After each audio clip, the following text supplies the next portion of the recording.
Hey, hey. Let's see Avatar, bro. Avatar 7 events. Hey, Ben. Bro, I can't lie. Why does this look like? Oh, what's that? What's that thing called? What's that called?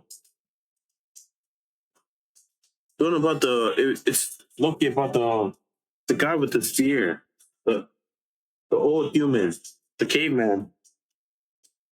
Thing's called like caveman something. No, it's a caveman and a dinosaur. How they're friends or something like that.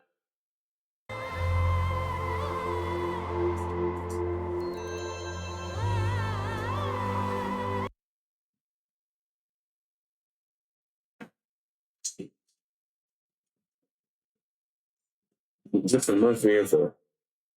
Also, I can't lie. Literally, the quality is not the same as fucking Korra, bro. Korra was fucking up.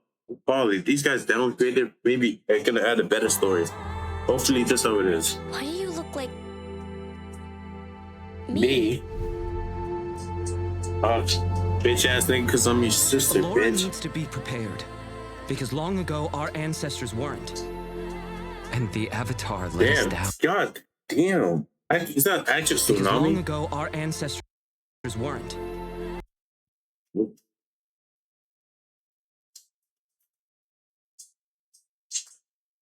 Me getting hit by a wave of some. All of them dead. All of them died, bro. Unless they're airbenders. And the Avatar let us down. Yeah, C4 is mobbing. Yeah, yo, watch. She's gonna be the enemy of the whole show, bro. Probably gonna be her. Just imagine. Just imagine. Oh, and her name is Poppy, no? Yeah, Poppy. Just this. Yo, can you help me with this shit? No. Like, oh my baby, poor basically fucked everything up. And basically set it easy for her. Her dad and parents decided, her dad and Tenzin decided, let's keep her in this place. It's a legendary explorer chest. We go to big bad switch, literally home, doing whatever they're doing. They were literally trapped and in jail. She could have learned more things from exploring, but no. Tenzin decided to. And people were blaming Aang for that. Aang didn't have shit to do with that shit. Now, Korra fucked everything up, and they probably has to be one of the. She's literally going to be the best Avatar if she ends up being able to fix this. It's probably not going to happen. 8 years old, Aang was 14 or 12. Aang was 12. Korra was like 18, 20, whatever, 18, 16, around there.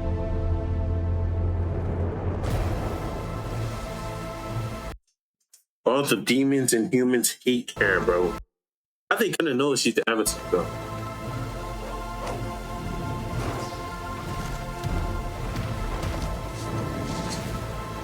She has only one leg, by the way.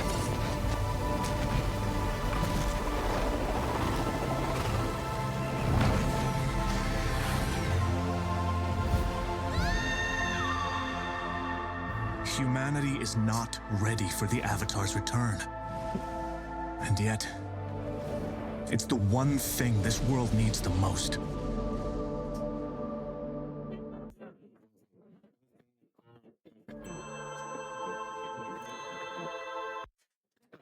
Okay, Kingdom. Kingdom Two Crowns. This logo. Kingdom Two Crowns. If you don't know what that is, just search that shit up. What y'all do for you, bro?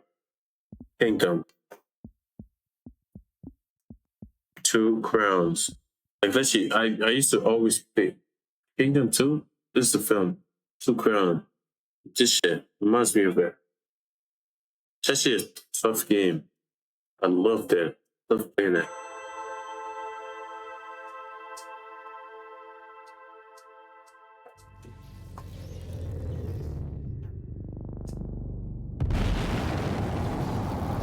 That gonna be Batu? That's Batu, bro. Or something like that. That's Batu colors. Damn. Yo, Loki, this is actually valid. Yo, let's see this.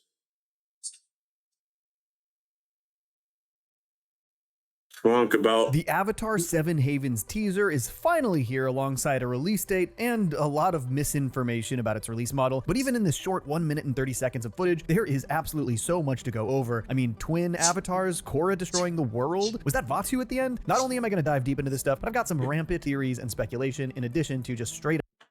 Isn't he only supposed to come once every 10,000 years? From what I remember.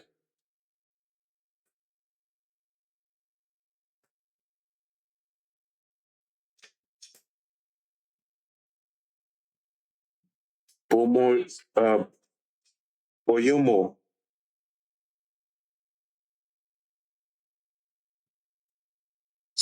Oh, shit.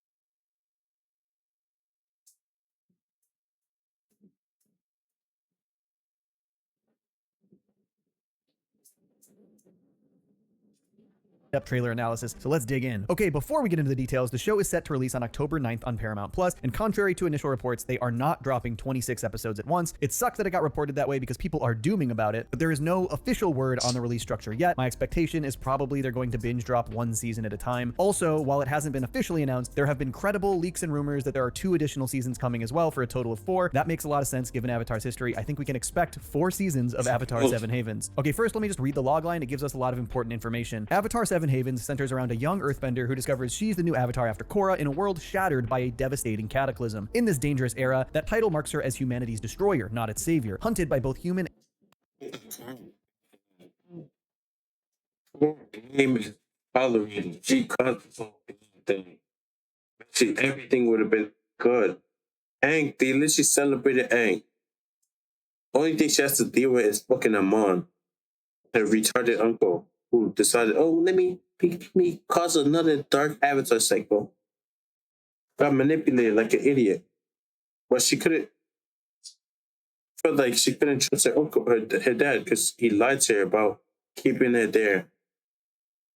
He lied to her about Aang wanting her to be kept there. But Aang did not give a shit about that shit.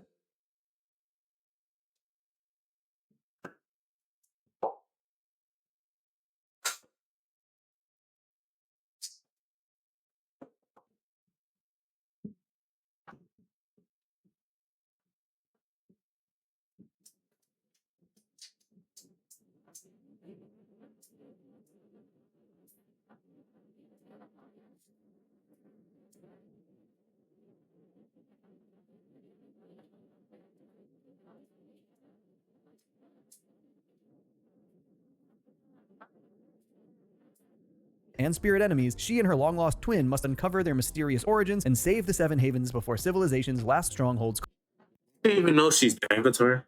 collapse. So obviously, right off the bat, this completely changes the Avatar world as we know it. This series is basically set in a post-apocalyptic world, and the world blames Korra for the events that turned it into this storm-ridden wasteland. And the buck has now been passed down to Pavi, so she sadly lives on the run from both humans and spirits. Obviously, this kind of a major shakeup is going to be controversial for fans, but I really love how it places us in a very new scenario on just about every level. For one, the Avatar being more or less an enemy to most people is a huge dynamic shift. Two, the world being so dangerous and inhospitable will make all travels feel like they have major stakes, less law and order, lots more danger from both people and spirits, as it says. And also, I think it just sets a clear goal for Pavi in the series to try and restore order to the world, maybe to get rid of these massive storms and try to recreate the world as we once knew it. I've got plenty more to speculate about all of this, but for now, let's just get into the teaser. As it starts, we pan down from some really beautiful Aurora Borealis skyscapes to a desert. We see Pavi riding Geet, her cat monkey, slowly making their way across the desert. This immediately shows the harsh, inhospitable world, and also that Pavi has to risk traversing it to stay away from those that chase her. There are crystals coming out of the ground here, and you can also see that there are all of these strange cliff faces in the background that we will see a lot more of throughout this trailer. I don't really recall any area in either Avatar or Korra with that aesthetic specifically, and I feel like it was the cataclysmic storms that we're going to see later in this trailer that reshaped the terrain in this way. The Last Airbender shows that these kinds of crystals were in underground caverns. If the terrain was blasted away by the storms, it might leave those crystals popping up out of the ground like this. There's actually one shot in the shorter social media teaser that isn't in this main one as well. It's Pavi and Geet bounding towards the gates of Elora here. Next, we see Pavi, who is asking, why "Why do you look like me?" as two separate shots fit Pavi and her long-lost twin Nisha's faces together. Then there's a shot of them standing across from each other. Obviously, it seems a big part of the series is going to be this pair not just learning about each other and how they were split up, but according to that logline, their mysterious origins as well. I think we can actually deduce a lot from just looking at them. Pavi is a bit more disheveled. We also see that she is an amputee and has a peg leg, and her clothes are much more worn from being on the run. Nisha's entire look is much more put together. She's wearing nicer clothes that seem to hail from the Earth Kingdom. Her hair is done really well. It seems like they're going to have had wildly different upbringings, and I'm really eager to see them learn to connect as sisters despite all of their differences. Next, we see a great shot of one of the biggest locations in the series, and presumably one of the titular Seven Havens, the city of Pelloyr. Alongside the shot, we hear a voice say, "Pelloyr needs to be prepared." I think the person saying this is likely Jay, the airbender who we saw on the teaser image of the series, which also showed him and Pavi in front of Pelloyr. The design of this city is pretty outstanding. I love the look of the big palace-y monument above the cliff, but these smaller areas are also very reminiscent of some of the inner workings of Ba Sing Se, particularly these big wall roadway things in the midst of all the buildings. We also know from the press releases that Jay and Pavi live in Pelloyr, but based on what we see in this teaser, I think this might really establish itself as the case through these first episodes. I expect that this is Pavi getting to Pelloyr for the first time when we see her go through the gates here, and that is of course probably where she meets Jay. We'll see that moment later in the teaser. Next, Jay says, "Because long ago our ancestors weren't, and the Avatar let us down." Okay, let's talk about it. This is definitely our first real look at that cataclysmic event hinted at in the logline, and it looks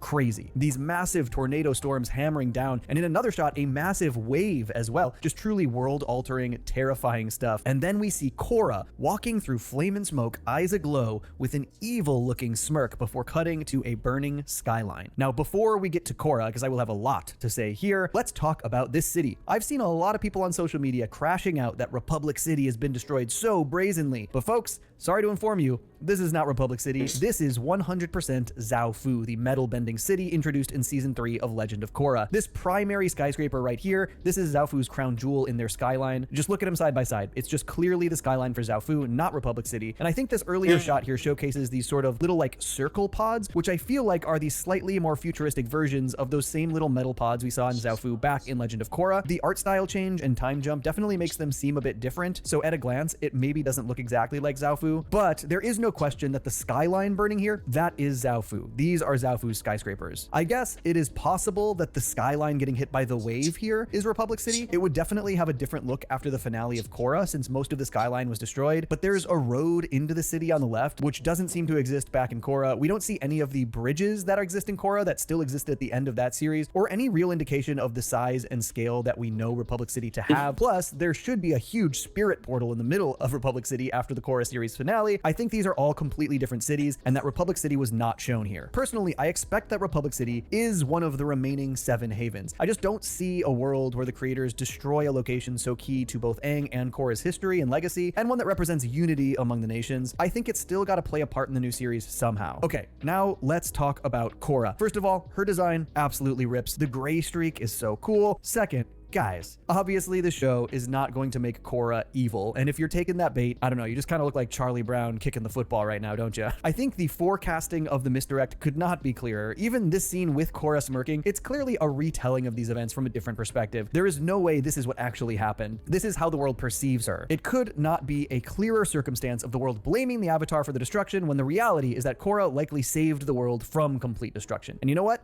From both a textual and metatextual perspective, I think this is the perfect development for Korra. Over the course of her series, a lot of Korra's journey was about the weight of expectation, living up to the legacy of Aang and to the title of Avatar. She was a character who cared immensely about her role as the Avatar, about being seen as the Avatar, and a lot of the major conflicts revolved around her fears that she would be remembered as a failure of an Avatar. She was so worried about perception, that she was being seen as a good Avatar. A lot of her journey was about shedding those fears of being perceived negatively, about doing what she knew to be the right thing to maintain balance in the world. I think that Korra likely sacrificing her life in this still mysterious calamity, knowing she was doing exactly what needed to be done to make sure the world wasn't completely destroyed, and also knowing that the world will not know of her sacrifice. It's kind of a perfect culmination of that part of her journey, to truly uphold the mantle of Avatar without needing any credit. I know people have complained that this is maybe a bit similar to Avatar Kurik's journey as laid out in the Kyoshi novels, and to a degree it is very similar, but I think it fits Korra's personal journey in a much more substantial way. Thematically, Korra being an outstanding Avatar and not caring that the world might never know it, that that is the ultimate sign of growth for her. Honestly, Korra is one of my favorite characters, so before Seven Havens drops, I think I'm gonna do a big Korra character analysis video. Stick around on the channel and subscribe if that interests you, because I'm actually really excited to do it. All right, back to the teaser. Next, we see a shot of Jay reaching his hand out for Pavi. I think this is the moment they meet, or at least close to the moment they meet. She extends hers back as well before a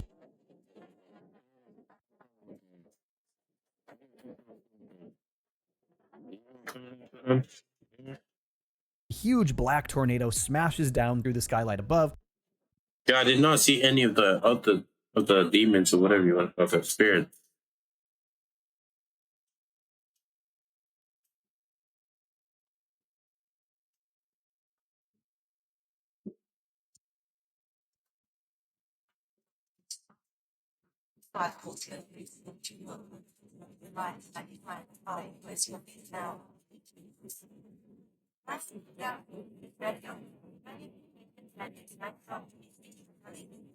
I presume this is just continuing to show the dangerous terrain and storm-ridden world that they exist in, again showcasing that relatively constant danger. Next, we see more storms as we pan back over to Elora at night, the lower part of the city. Next, we see Pavi and Nisha riding their cat monkeys, which are named Geet and Ruhi, along the walls of Elora. Interesting that they have the same type of animal companion, and that one is light-colored while the other is darker. I'll explain why this might matter later.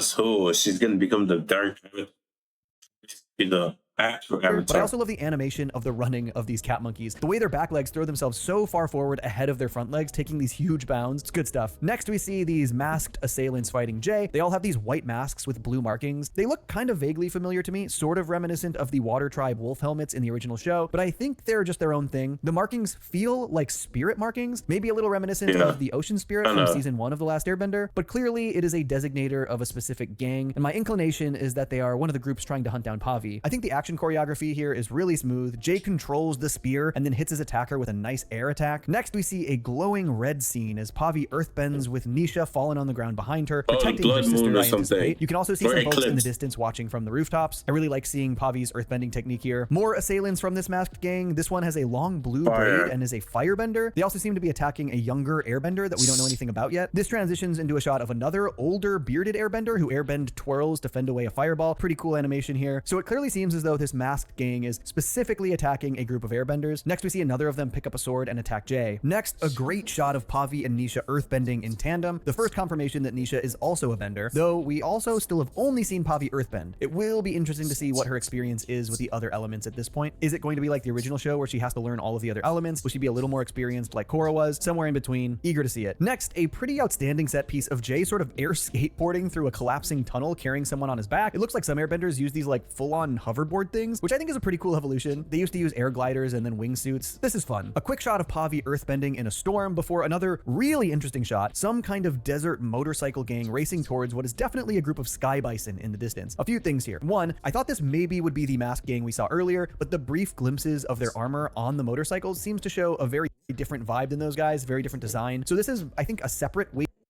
It's not there. Motorcycles in Avatar.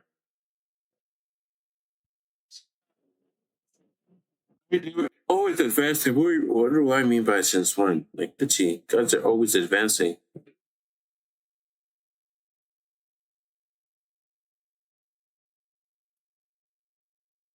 An advanced world. Mad Max gang of some sort. Two, it seems like sky bison probably can't fly as easily in this new world because of all of these storms, hence why they are walking here. Three, the sky bison seem to have saddles, so I expect that the group of airbenders we saw fighting for their lives across the trailer are probably all traveling together in this group. Next, we get a quick shot of Nisha running and hugging Pavi in front of that big Elora temple building. This leads into a quick shot of Pavi staring into a reflection in a sort of red crystal, which then flashes, and we get the maybe her sister is trapped in one of those and she tries saving her or something. Storm, and what I think is probably a look at a flashback to Pavi's younger childhood. We see what I think is probably Pavi's family. There's an adult man and an adult woman. The woman has a braid very similar to Nisha's, and I think this here right next to the man is Pavi, and then there's a cat monkey over here. This looks more like Nisha's cat monkey Ruhi than it does Geet. There are only a few frames here, but they are in a huge storm with some major action happening in front of them. Then it flashes to the man carrying Pavi away as she reaches back with tears in her eyes. I think implying that her mother and possibly Ruhi were left behind. We also see Pavi had a brooch in her hair here. This is the same brooch that she now wears on her cloak in all of the other shots. But fascinatingly, in this seeming flashback sequence, we do not see any Nisha, so it implies this tragic splitting up backstory, but also doesn't give any real allusions to Nisha or where she was or where she's been, outside of the fact that this woman, I am presuming to be Pavi's mother, does vaguely look like Nisha, at least in silhouette. Obviously, they're being very forward the whole long-lost twin angle, which also kind of makes me wonder if there's actually more to it than that, if there will be some greater reveal about who Nisha actually is or why she exists. Next, we get our final line of the trailer, I believe still from Jay: humanity is not ready for the Avatar's return,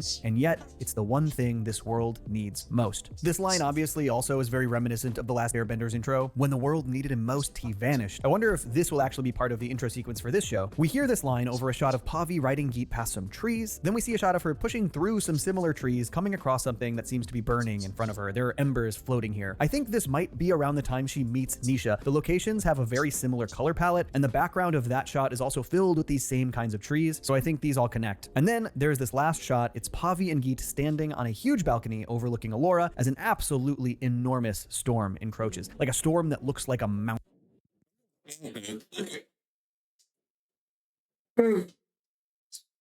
Every single day, it's a whole new storm or new thing is happening. I really like the idea that the world How are people even surviving? There's only 7 safe areas, or I don't know. And how is there 7, 8 safe areas?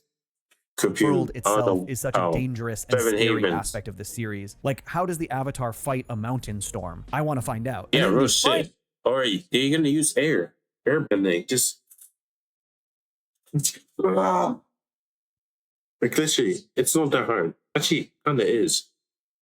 Didn't and did she fight one? He didn't really fight one. It was striking. He was like moving or something like that. Then the path for his boat thing. It's basically flying ship. He was literally go. Where Taka? Oh shit! I spoiled it. My fault. My bad, guys. It was an accident. Full shot is this ominous sequence where from this sort of courtyard looking thing rises some kind of red and black glowing spirit, and obviously the connection everybody is drawing here is Vaatu, and it does visually allude to him. The diamond and the color scheme, not to mention the sort of droning boing noise that comes with it, sounds very reminiscent of his like spirit beam. Okay, let's talk about this though. Vaatu is the last villain I expected them to revisit, but honestly I think there is some real potential here. Given the sort of mysterious circumstances surrounding Pavi and Nisha's whole twin existence, it feels like it could pretty. She's probably gonna possess her. She's gonna become Dark Avatar. So one of them dies or ends up something else happens to them. Gonna corrupt her. Directly tie to the Rava/Vaatu lore. I know I'm not the first person to speculate about this, but I do have a lot of specifics I want to get into. Because honestly, as much as I love those beginnings episodes of Korra, I think the place they land with the Rava and Vaatu lore kind of missed the mark. They're initially portrayed as these two eternal beings always keeping each other in check, but then the show moves on to portray one as all good and one as all evil. It would be really interesting if the show sort of revisited and reevaluated that idea of Rava and Vaatu, and instead landed on an actually balanced solution like they were initially portrayed. You know, you cannot have darkness without light, you cannot have light without darkness, that kind of thing. And the fact that the series logline pinpoints that part of the show is digging into Pavi and Nisha's mysterious origins definitely lends to this idea, in my opinion. The brief flashback, not including Nisha, actually has me questioning Nisha's origin entirely, but there's a lot to speculate about here. But let's dig into the Legend of Korra and see what could come out of that in regards to Rava and Vaatu. Hear me out. In Korra Season 2, after Rava is destroyed, Korra manages to find and rescue Rava from within Vaatu, right? She like pulls him right out of him and then spirit bends Vaatu away. But this all implies that neither Rava nor Vaatu can ever fully be destroyed, right? We thought Rava was destroyed, but she existed within Vaatu. The other will always exist within the other one, right? So with that in mind, doesn't that mean for the first time in the history of the Avatar cycle, both Rava and Vaatu exist within the Avatar right now? The previous 10,000 years from Wan to Korra, Vaatu was trapped in this spirit tree. But now, theoretically, Vaatu Vaatu is within Rava, and Rava is connected to the Avatar. So with the Avatar cycle continuing, maybe that changes how the Avatar cycle renews this time around. Maybe both Rava and Vaatu are pushed through to the next Avatar. Is that why there are twins here? Is one connected to Rava and the other Vaatu? Does this only happen because they're twins and they split up as they were born? Are they even twins? Are they actually just like two halves of the same person or the same spirit or the same being? Also, I'm just curious, what conclusion could they draw by re-exploring this, if that is in fact what they're doing? I'd love that if this is the angle they're taking, that through Pavi and Nisha, they like reevaluate the more black and white idea that light good, dark bad, that both actually need to exist. Honestly, the coolest way they could subvert this would be to reveal that yes, both Pavi and Nisha are connected to Rava and Vaatu, but Pavi, the one that we have followed as the Avatar for the series, is actually the one connected to Vaatu, forcing everyone to reevaluate their preconceptions of these spirit connections. In a way, it's sort of a little bit like the last Airbender's masterpiece episode, The Storm, when we learn that in their backstories that we had yet to see, our hero, Aang, did the dishonorable thing by abandoning the air nomads, where our villain at the time, Zuko, did the honorable thing by standing up for innocent people within the Fire Nation army, and his father then punished him for it. So our good guy did something bad in his past, our bad guy did something good in his past, and those were the things that led them on their paths to be our hero and villain, sort of saying that our destinies are not predetermined and that there are nuances to our histories. And having a main character have to reconcile with being connected to like a Oh, he's not wrong. It would be so tough if we're basically the ones who were following and voted for the evil person. She's gonna become. Oh, she's gonna be the actor. She's gonna be using all the shit. After boom, plot twist. She's Batu, and his sister is basically gonna be the one to fight. That is perceived as evil would be a cool personal journey, and I think could go a long way to maybe rectify some of those messy lore decisions back from Legend of Korra Season 2. Also worth pointing out, Pavi and Nisha's animal guides, one is white, one is black. Just saying, little Rava Vaatu connection there. I just hope this doesn't mean that the cataclysmic event was Vaatu like consuming Korra. That I think would be pretty disappointing. It's interesting lore, but I think still kind of does Korra dirty. In my opinion, the cataclysm event has to be like a true monumental once in many generations threat that Korra handles as well as possible. Despite knowing that the world will see her as a villain or as a destroyer or might blame her for it, she makes the right choice for the future of the planet, the selfless choice. All that being said, it is totally possible that this is not Vaatu at all and that all of this is just wild, rampant fanboy speculation, but I do think that this little bit at the end of the trailer doesn't really make sense or work as a tease without the Vaatu association, and it felt designed to create lore speculation given that it seems like Vaatu without outright showing Vaatu. Season 2 of Korra featured a ton of these beautiful auroras in the sky as well, particularly when there were aspects of the spirit world bleeding over into the real world, and throughout the trailer of Seven Havens we see really similar imagery. The opening of the teaser was this aurora in the sky, the ending was the Vaatu illusion, and as Korra fought Unavatu in Republic City, that is when we saw this aurora imagery the most. Regardless, this entire premise leaves so much intrigue. Like, what even is the timeline here? Obviously, Pavi should have been born as Korra died, but there seems to be a much larger amount of time between that is implied here. Was there actually like an entire other Avatar cycle between Korra and Pavi who all hid themselves from the world because of the way the world treated them? I like that there are not only lore and timeline questions, but interpersonal questions for our main characters. I'm really eager to see how things from the Avatar world we knew carry over into this sort of Seven Havens post-apocalyptic world. The mix of technology seems really interesting. There are just these remnants of the old world pulling from different places. Look, as you maybe can tell from this video, I adore this franchise. I cannot wait to talk more about this show as it releases. I'll definitely be covering every season as they come out, and you can actually also expect me to cover the Aang movie this weekend. That's coming out in like a day or two, and I think between now and October, I want to try to get at least 1 or 2 other Avatar videos on the channel, including that big Korra character analysis I mentioned before, but I also want to hear all your thoughts on the Seven Havens teaser. Does the premise intrigue you as much as it does me? Do you think I'm on point or way off with any of my speculation? Let me know below in the comments, and I'll catch you next time. It was like, damn, like just imagine it's one, you're basically following the evil guy the whole entire time. Yeah, well, they're not actually evil, they're just misunderstood. That's the word people love using these days. It's actually gonna be crazy.